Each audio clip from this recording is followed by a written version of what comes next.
Typhoon Rammasun. It is continuing to pull across southern portions of China today as a very strong typhoon. At least at this time, winds packing upwards about 148, gusting to 213 kilometers per hour, according to the Japan Meteorological Agency. Up to 278 kilometers per hour, though, wind gusts, according to the Joint Typhoon Warning Center out of Pearl Harbor out here, the U.S. military's agency. So at super typhoon status, according to them. And it has been bringing the amount of damage this type of storm system would be bringing. Actually, take a look at some of these images coming out of southern Guangdong, a gas station there taking the brunt of the storm system. Also saw some severe flooding near the immediate coastline, some reports of storm surge out here as well. And what we have seen, at least reported by CCTV, is at least one report of a death occurring here on Friday afternoon through the evening hours. And this was a radar image, actually, when the storm system made landfall.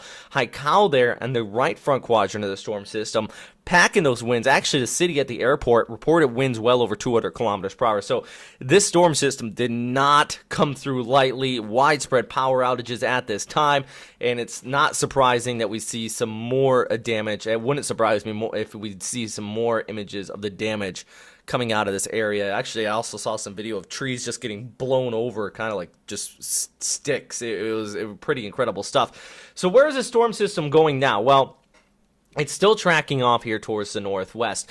Now, the good news is we're going to start to see weakening. The bad news is that, well, the weakening is occurring because it's moving over land and it's really just losing its moisture source. But all that moisture it has at this time has to go somewhere, and it's going to be here in northern Vietnam, southern China.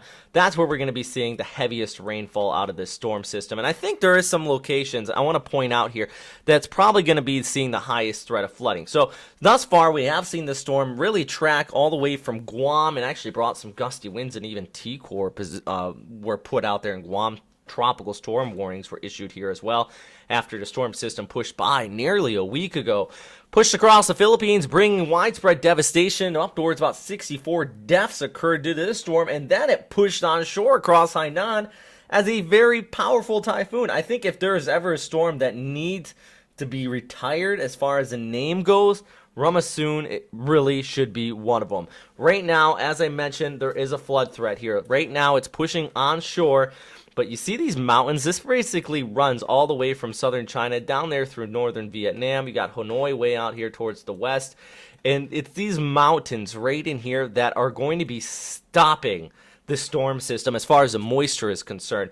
So a lot of these areas, in these low-lying areas, I think that's where you're going to be seeing that highest threat of some flooding out here once our storm system comes ashore. It's those mountains right in there that squeeze out the moisture and these riverbanks along the eastern seaboard. So that is something we really want to keep an eye on.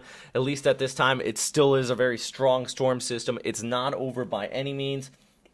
And it does look like you're still going to be seeing these gusty winds, especially right near the immediate coastline, and the threat of some damage out here with this.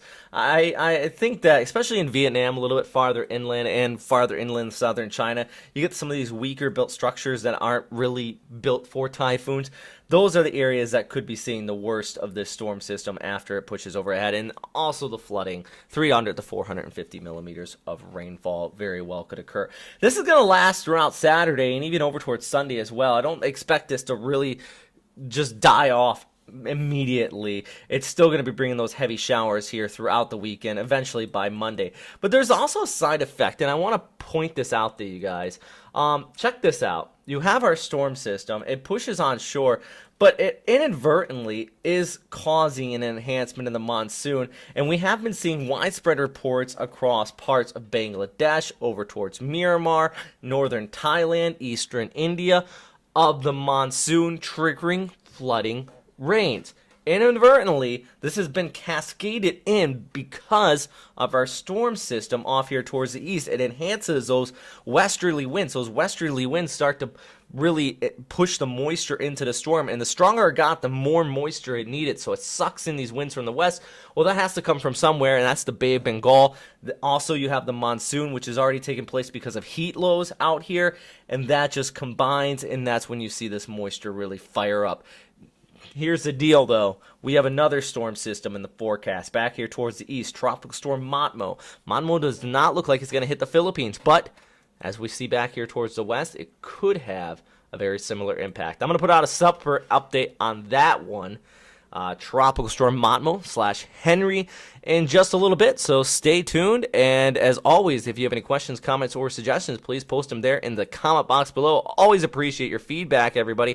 Thanks for staying with us during the storm system. I really do mean it when I say I think this one should be retired when it's all said and done. Just it really impacted a lot of people. Thousands were impacted somehow about this storm system. Not thousands, but millions, all the way from Guam, the Philippines, China, Vietnam.